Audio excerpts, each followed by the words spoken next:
Nilisema mimi ni lazima niache alama. Uongozi ni kuacha alama. Leo hii nikichukua na mfuko wa jimbo, nikaenda kukwangua barabara, mvua ikinyesha ile barabara itaenda. Na kwanza sitokuangua zaidi ya kilomita 10. Kwa hiyo nitakuwa sijaacha legacy aina yoyote. Ofisi zetu nyingi za watendaji zilikuwa hazifai. Fedha zile Mheshimiwa Mwenyekiti tulizidirect ofisi ya Mwisenge, ofisi ya kata, tumeenda kuifanyia renovation ya kisasa kabisa. Tumepeleka ofisi ya kata Kwangwa, tumepeleka ofisi ya kata Rwamrimi. Na pia tukaangalia upande wa elimu, nimepeleka kwenye madarasa 3 shule ya msingi Buhare. Yamekarabatiwa na yako vizuri sana. Katika hiyo fedha mfuko wa jimbo kulikuwa na changamoto, shule zetu hazina umeme. Na tunavyojua walimu wetu wanafundisha, siku hizi tuko kitehama zaidi kidijitali. Wanahitaji umeme kwa ajili ya printing, typing na nini. Nilichokifanya, ofisi ya shule ya Buhare ilikuwa ina umeme, tumeconnect umeme. Mwalimu mkuu wa shule ya Buhare alikuwa anaishi giza, tumemwekea umeme. Shule ya Kwangwa ilikuwa na changamoto ya umeme muda mrefu, Kwangwa A tumeunganisha umeme. Na Nyakato, iwapo sio mfuko wa jimbo, baada ya kuona ile ripoti ya mfuko wa jimbo na wenyewe waliomba. Kwa hiyo kwa kupitia fedha yangu mfukoni na wenyewe tumeunganishia umeme. Yote ni kuhakikisha tunawapa mazingira wezeshi watumishi ambao ni walimu na wanafunzi wetu waweze kusoma vizuri. Tunakimbilia kusema tunahitaji ufaulu.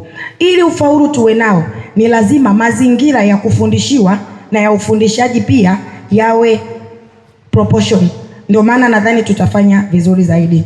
Niendelee tu kuhakikishia kuanzia wiki ijayo pia kuna jambo tunaanza kufanya. Tulipata mifuko 500 ya simenti kutoka kwa Waziri wa Ulinzi Raymond Nyansao. Aliwapa wabunge wote wa mkoa wa Mara, wabunge 13. Watu ile mifuko lengo lake ni kwenda kuchochea maendeleo kwenye ujenzi ambao unaendelea, ongoing projects ambao ni mashule ama vituo vya afya. Lakini sisi hapa tulikuwa na madarasa yanayoendelea kujengwa. Kwa hiyo nikafikiria, nikasema tunahitaji tuwe na shule bora na za kisasa. Simenti zile mimi mbunge nitatoa pesa yangu ambayo ni kununua material kama mawe, kokoto, mchanga, kulipa leba pamoja na rangi. Hili ni karabati shule zote, nitaenda kwa stages. Hiyo mifuko 500 kutokana na quotation niliyoishapata itakava kata 2 peke yake.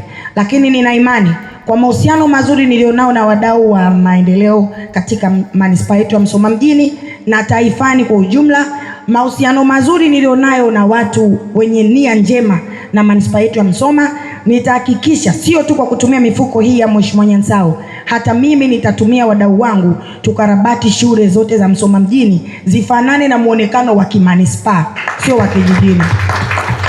Tulikuwa na viwanda takriban 7 katika jimbo letu na vyote vimekufa. Kiwanda cha kwanza ambacho nimestick nacho na waziri alifika na kakiona kina changamoto zaidi ni kumpushi mwekezaji aweze kufika hapo on time, ni kiwanda cha Mutex ambacho karudishiwa mwekezaji na amepewa condition.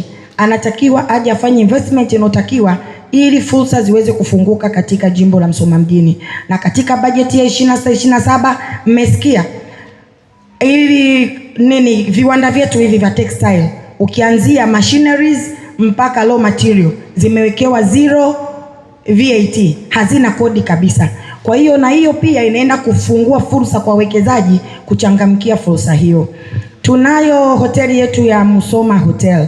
Musoma Hotel kupitia TRC ambao ni Wizara ya Uchukuzi. Nilifanya mazungumzo na DG Machibia na nikamwambia, na good enough aliweza kutoa room pia. Akasema wao na mwekezaji wao wanaendelea kwenye negotiation naye. Lakini hata wewe Mheshimiwa mbunge ama wananchi wa jimboni kwako, ikitokea mtu ambaye anawiwa kwenda kuinvest pale na yuko financially vizuri, tuko tayari pia kupata proposal yake na tuone tutafanyaje. Kwa hiyo naendelea na lenyewe kupush kwa nguvu zote ili kusudi na Msoma Hoteli pia ipate investment nzuri na tuweze kufungua fursa za uchumi katika jimbo la Msoma mjini. Katika maeneo ya kijamii na yenyewe sijakaa nyuma. Nimeendelea kupambana bungeni kuwasemea sana. Nimesemea kituo chetu cha Buhare, nimesemea kituo chetu cha Bweri. Kituo cha Bweri kina takriban miaka zaidi ya 50. Kituo hicho hakijawahi kufanyiwa renovation and maintenance aina yoyote na kiko vibaya. niliongelea bungeni, lakini siku zote wanasema mfalme akija nyumbani sema yote. Juzi mkiwa kama mashahidi nilirepresent kwa waziri mkuu, na pale pale alitoa majibu rasi aandike barua na fedha hiyo milioni 750 ije, 500 iende kituo cha afya Bweri, 250 iweze kwenda katika kituo cha afya cha Buhari cha kimkakati Mgaranjabo.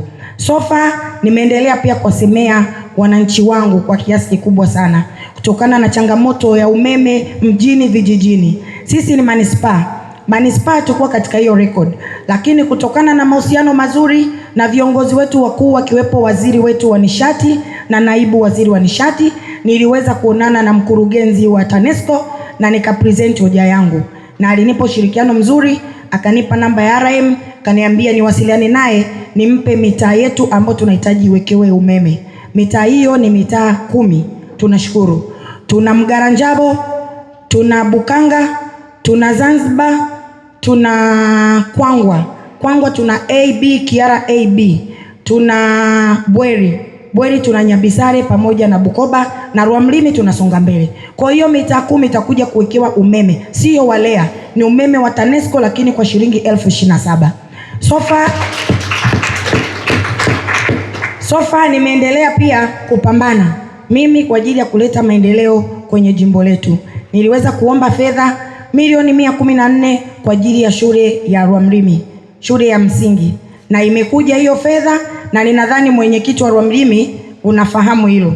Kwa hiyo wanaenda kujenga madarasa 4 pale. Hiyo niliomba direct TAMISEMI. Ninaendelea kupambana kuhakikisha Musoma mjini ibadilike, ionekane kweli ni mjini.